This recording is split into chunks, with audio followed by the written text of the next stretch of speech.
Meu nome é Cláudio Meireles de Oliveira,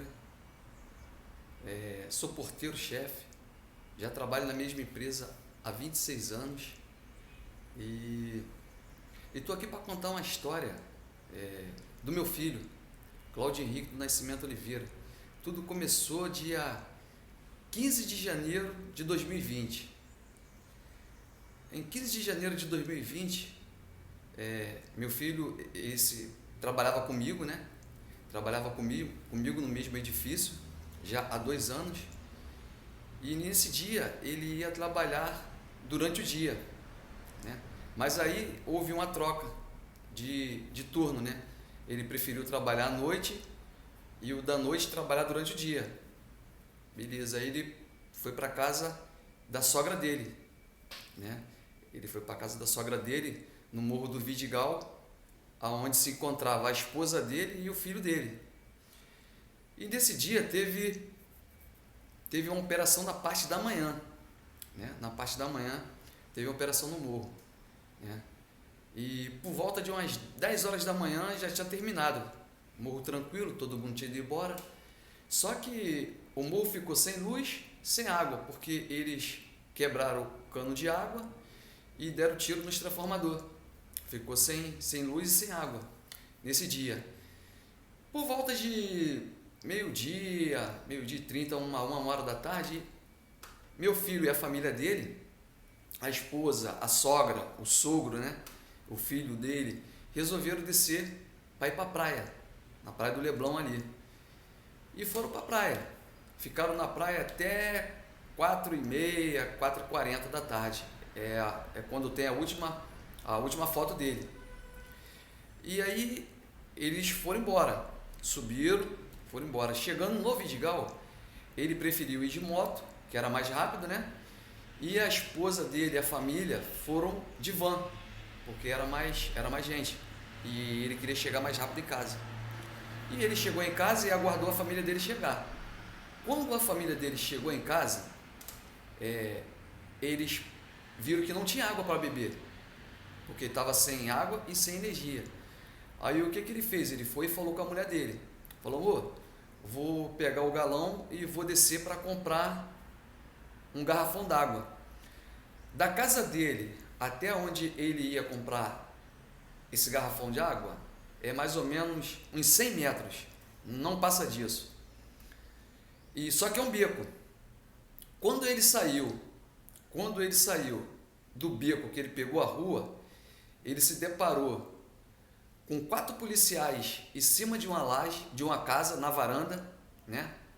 Esses policiais estavam acertando, matando 2 rapazes que estavam sentados almoçando, e nisso ele vinha passando na hora. Vinha ele e vinha um senhor. Ele vinha de um lado, o senhor vinha do outro. Os policiais viram que ele viu os policiais. Então o que os policiais fizeram? Para não ter vestígio, além de ter matado os 2 que estavam sentados, matou ele também, acertou a cabeça dele, um tiro de fuzil de cima para baixo, né? Que era para ele não falar nada. E nisso vinha passando um senhorzinho também, que trabalhava no Pão de Açúcar lá no Leblon. Ao contrário, né? Meu filho ia, o velhinho estava voltando. E nisso eles acertaram também o velhinho também. Por quê? Tanto meu filho quanto esse senhorzinho viram os policiais escondidos na laje, né, matando esses 2 rapazes. Então os policiais também resolveram executar o Cláudio Henrique e o senhorzinho para que não tivesse testemunha, né? Para que não tivesse testemunha. E aí se passou-se, né, alguns minutos, a esposa dele ouviu os tiros, né, os disparos, que não foram pouco, foram muito. Entrou em desespero, porque foi na hora que ele saiu de casa. E a esposa dele já sentiu um negócio ruim, porque achava que tinha acontecido alguma coisa, poderia ter acontecido alguma coisa com ele, né? E dito e feito, quando cessou os disparos, ela saiu para fora para ver o que estava acontecendo. E nisso os policiais já estavam cercando já os corpos, e na entrada do beco onde era mora, não deixando ninguém passar. e ela querendo passar para ver o que tinha acontecido. E esse policial falava o seguinte: se alguém insistir em passar, eu vou atirar, eu vou matar. E não deixava passar ninguém, né? E nisso, as 4 vítimas já estavam mortas. Já estava morta já no chão. Tudo com tiro na cabeça de fuzil, imagina, de cima para baixo. Estourou. E aí o que eles fizeram?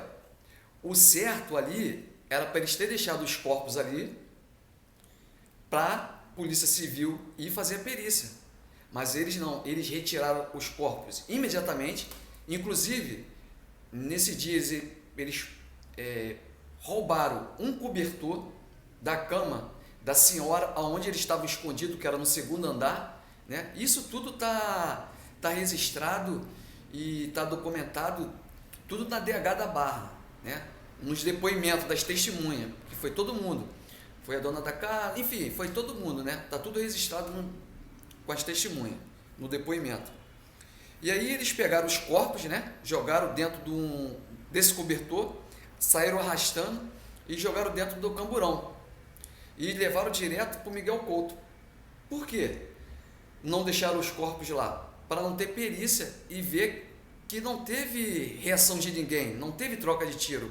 Porque eles alegaram que teve troca de tiros, mais de 30 minutos de troca de tiros. Isso tudo está no depoimento deles. Só que eles esqueceram que ia ter perícia. E uma semana após o assassinato, né, esses homicídios, a Polícia Civil fez a perícia no morro, né? Cercaram o morro, foi mais de 100 policiais civis da DH da Barra, a Corem, né? Quer dizer, foi um custo enorme para o Estado, porque tiveram que deslocar muitos homens para fazer essa perícia. E nessa perícia foi comprovado que não teve disparo nenhum de arma de fogo pela parte das pessoas que foram mortas, que os policiais alegaram que mataram porque teve troca de tiro, 40 minutos de troca de tiro, foi comprovado que não teve. Inclusive, os policiais, no depoimento deles, falaram que esses 4 elementos jogaram 2 dezenas de granada em cima deles. Ora, 2 dezenas de granadas são mais de 20 granadas. Se essas pessoas que eles mataram tivesse jogado uma granada aonde ocorreu o assassinato, no beco, tinha estourado as casas todas. E até isso eles mentiram no relatório deles, né? E a Polícia Civil fez todo o levantamento, a coisa tudo minuciosa mesmo, né? Perfeita. Fez todo o laudo, tudo certinho. Mais ou menos 10, 15 dias saiu o laudo, comprovando que tanto o Cláudio Henrique quanto o senhorzinho eram inocentes, não tinha nada a ver com tráfico, apenas eles estavam passando naquele momento. Engraçado que muitas pessoas chegaram para mim e falaram comigo, falaram assim: poxa, Claudinho, o Claudinho estava passando na hora errada, no local errado. Eu discordo, eu vou explicar por que eu discordo. Porque todo cidadão tem direito de ir e vir, independente do local. E ali é caminho dos moradores, independente de ser no Morro do Vidigal. Ali é caminho dos moradores. Então, não só ele, quanto o senhorzinho passava. Ali é passagem das crianças para ir para o colégio, voltar do colégio. E aí o que acontece? As pessoas falam: pô, Cláudio, meu sentimento, mas o Claudinho estava na hora errada, no local errado. Eu sempre rebati, falei: não, ele não estava no local errado nem na hora errada. No local errado e na hora errada estavam aqueles 4 policiais que arrombaram a casa de uma moradora, se esconderam durante o dia inteiro, de umas 10 da manhã até as 5 da tarde, na hora do fato, né? Se esconderam ali. Eles viram, com certeza, o Cláudio Henrique indo para a praia com a família e voltando da praia de moto. Então, eu sempre bato nessa mesma tecla. Errado estavam aqueles 4 policiais que arrombaram a casa de uma moradora, ficaram escondidos dentro da casa da moradora, comeram a comida da moradora, deitaram na cama da moradora, usaram o banheiro da moradora, comeram o biscoito da filha da moradora que tinha ido para o colégio de manhã cedo, por volta de umas 7 horas a dona da casa levou a filha dela para o colégio, de lá ela foi trabalhar. Então esses 4 policiais que estavam errados. Não era o Claudio Henrique, nem esse senhorzinho que estavam passando. O Claudinho estava com um garrafão d'água na mão. O Claudinho, ele levantou a mão para o alto. Inclusive, tem uma testemunha, tem um sobrevivente que estava no local. E esse sobrevivente escapou por milagre de Deus. Por quê? Porque os policiais deram um tiro na cabeça dele, de cima para baixo, ele sentado debaixo da marquise, só que não pegou na cabeça dele, pegou no boné, furou o boné, pegou no chão, estourou o chão, os estilhaços da bala e do chão machucou ele conseguiu entrar numa casa que estava com o portão aberto, dali ele saiu pulando um muro, saiu pulando os muros, saiu pulando, se escondeu, até os policiais irem embora. 2 horas após tudo isso, ele retornou, que ele mora perto, né? E ele é trabalhador, ele trabalha carregando entulho, né? Os moradores contratam ele para carregar entulho.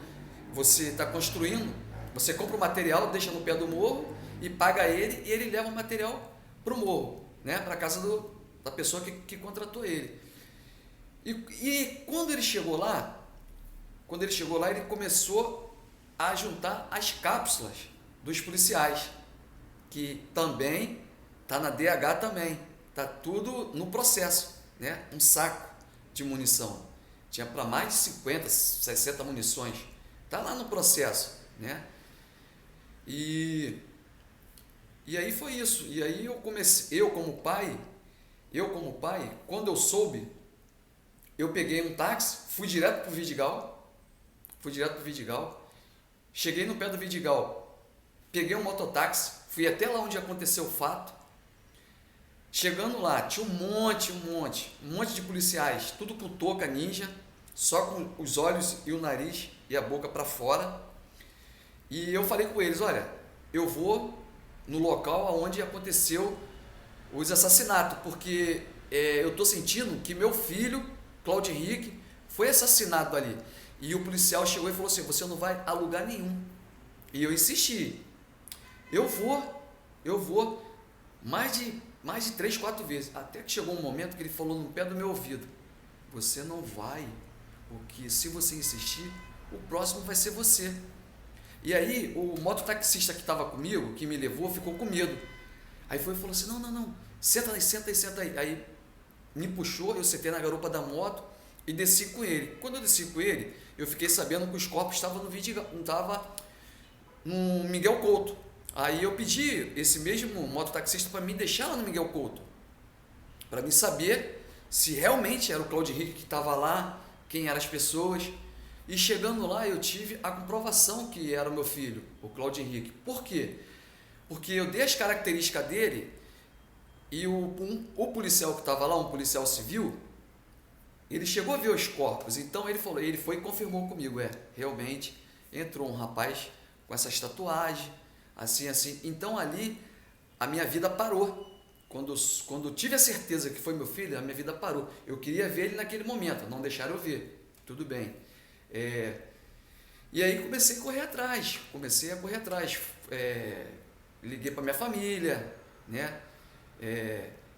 Nisso já entrei em contato com a imprensa.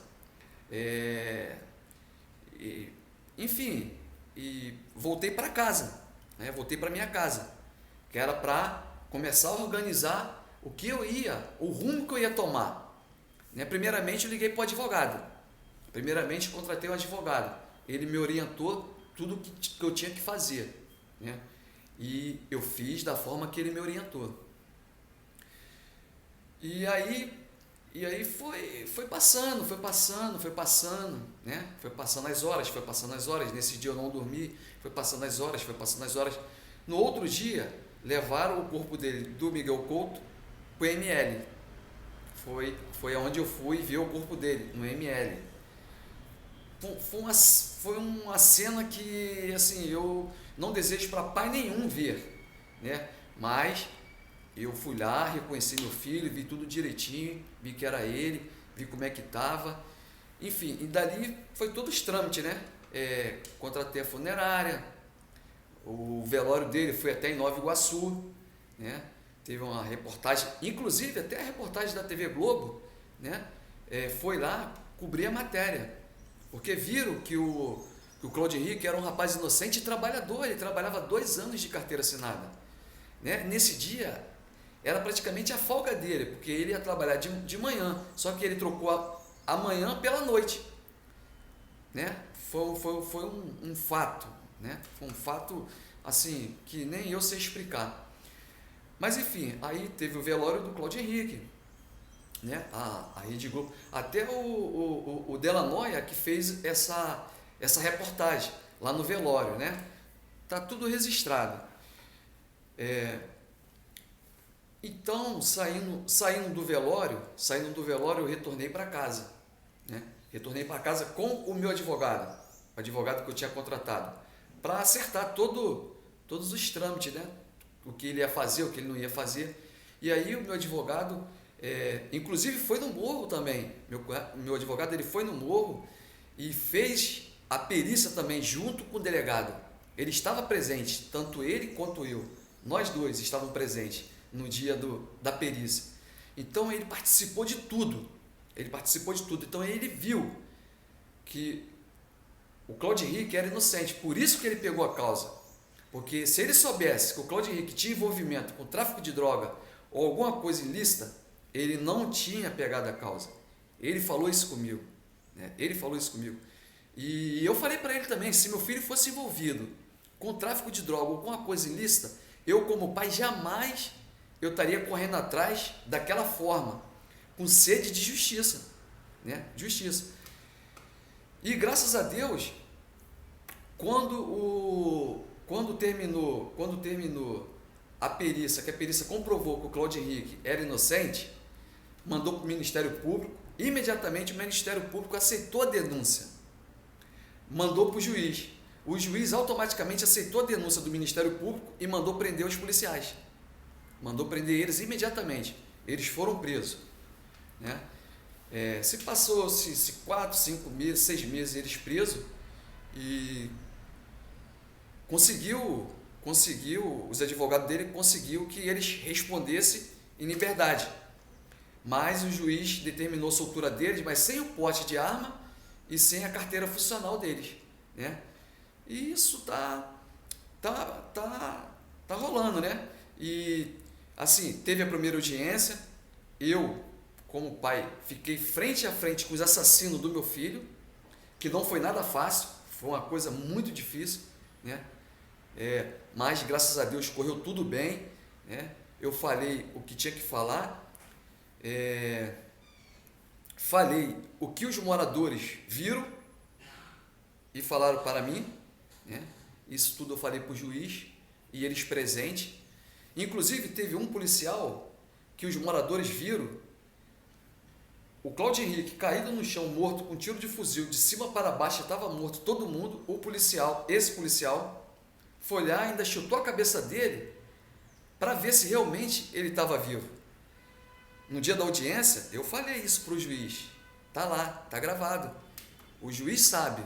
O juiz me perguntou: se eu te perguntar agora se você conhece ele, você reconhece ele? Falei: Vossa Excelência, eu reconheço, porque as testemunhas falaram comigo quem foi e me mostrou a fotografia dele. Aí o juiz perguntou: você pode apontar ele para mim? Falei: sim, senhor, Vossa Excelência. E apontei aquele cidadão que chutou a cabeça do meu filho caído no chão, né? E aí o depoimento foi indo. Eu fiquei mais ou menos 1h, 1h30 de depoimento, né? Até o juiz e a promotora que estava lá, né? Achar que já estava o meu depoimento já estava pronto, já estava feito e era aquilo que eles queriam saber, né? Era aquilo que ele queria saber. E pronto. E dali, pronto. Aí dali teve a primeira audiência. Aí depois teve a segunda audiência. Na terceira audiência, começou tudo. Troca de promotores. As defesas deles, dos policiais, começaram a pedir troca dos promotores, né, trocou o primeiro, trocou o segundo e trocou o terceiro. Tanto eu quanto o meu advogado não sabemos por que o juiz naquela época aceitou a troca de promotores, logo de 3. Né? Mas enfim, processo rolando, o processo está rolando. Né? Agora, já no final, já teve agora as alegações finais, né? Dos 4 advogados deles já fizeram as alegações finais e meu advogado também, né? Já fez a alegação final. E agora nós estamos aguardando o juiz ver se vai aceitar.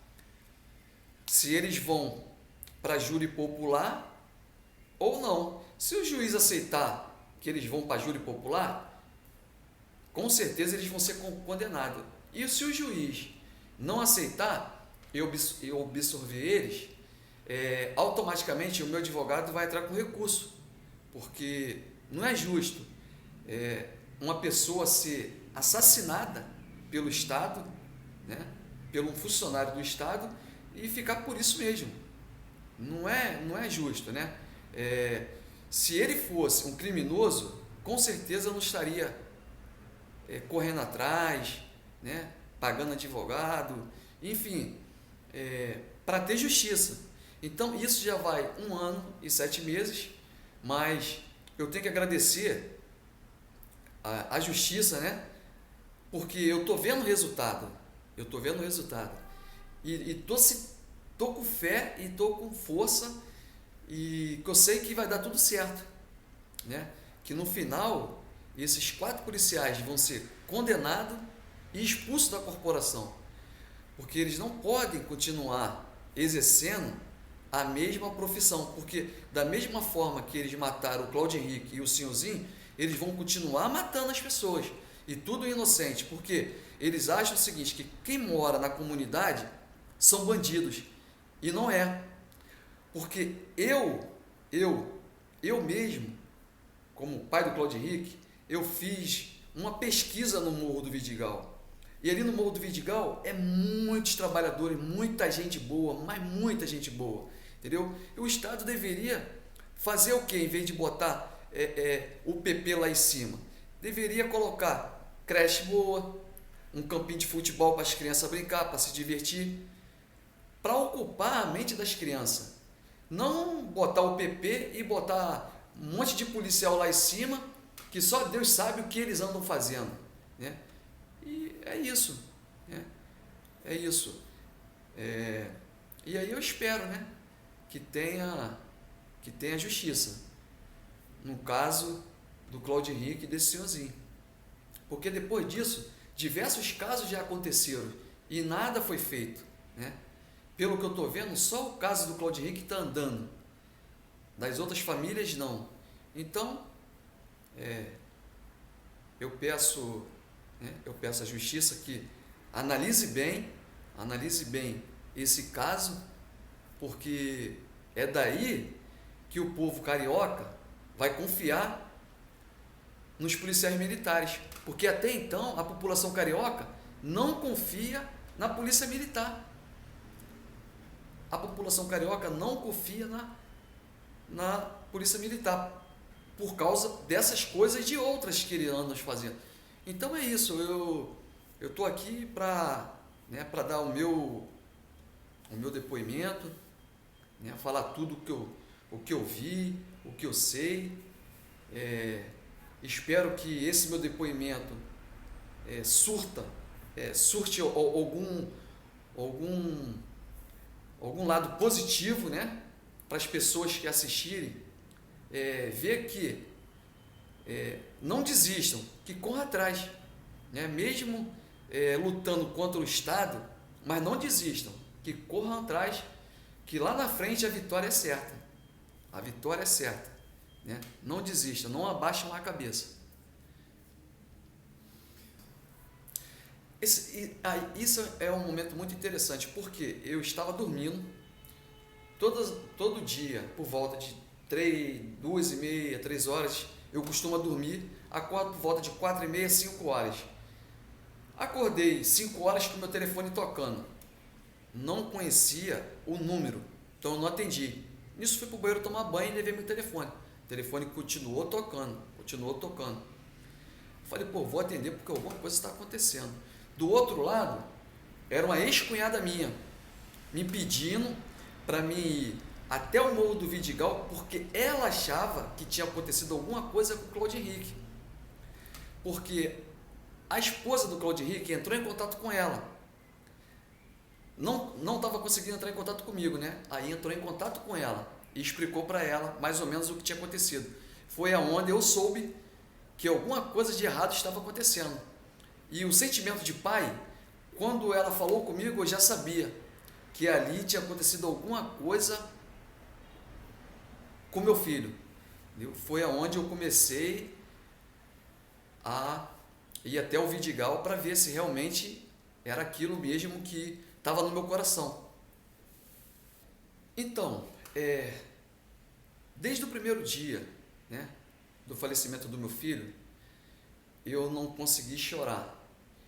Nem no dia que eu vi ele no ML, nem no dia que eu fui no Miguel Couto para reconhecer o corpo dele, que não deixaram, e nem no dia do velório e nem na hora do enterro. Eu não consegui chorar, porque dentro do meu coração só tem sede de justiça, né? Enquanto eu, como pai, não ver a justiça sendo feita, eu creio que eu não vou conseguir chorar, né? O Claudio Henrique, ele tinha 24 anos de idade, né? Tinha 24 anos de idade quando aconteceu o fato, né? E eu queria deixar uma mensagem, um recado, né? Que é para que o que aconteceu com meu filho não venha acontecer com outras pessoas, que a polícia militar procurasse se preparar mais, né? Que é para não acontecer a mesma coisa, porque da mesma forma que eu estou sofrendo, muitos pais aqui no Rio de Janeiro estão sofrendo pelo mesmo motivo. Policial assassina um inocente e alega que foi em troca de tiro, sempre a mesma história. Então, o povo carioca não confia nas histórias desses policiais e de outros, né? Porque é a mesma história. E seria bom que o Rio de Janeiro fosse um pouco melhor, né? Que o prefeito olhasse também para as crianças que não têm aonde morar, né? Ficam na rua pedindo, né?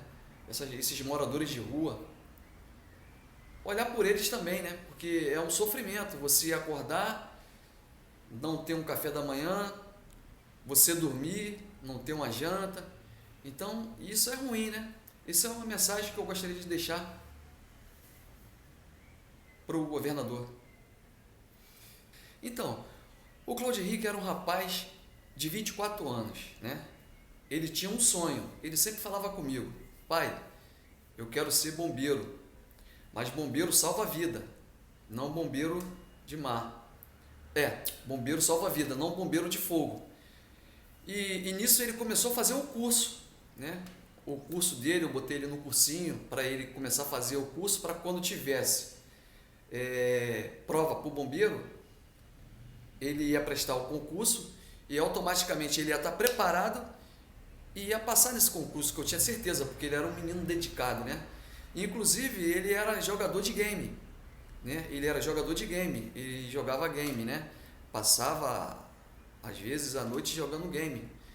E, enfim, era um menino bom, era um irmão para mim, não era um filho, era um irmão, né? Era uma pessoa que aonde eu ia, ele ia comigo, né? A gente ia para o restaurante, a gente brincava, sorria. Quer dizer, era um amigo que eu tinha, não era um filho, era um amigo, né? E eu perdi esse amigo, né? E agora tô aí. Ele morreu com 24 anos, deixou um filhinho. Esse filho, né? Eu praticamente crio ele, né? Ajudo a esposa, faço de tudo. Enfim, esse era o Claudio Henrique, né? Era um menino que tinha o sonho de entrar para o corpo de bombeiro, né? E infelizmente não teve essa oportunidade porque cefaram a vida dele antes do tempo. Quanto tempo faz isso, Cláudio? Faz 1 ano e 7 meses que cefara a vida dele.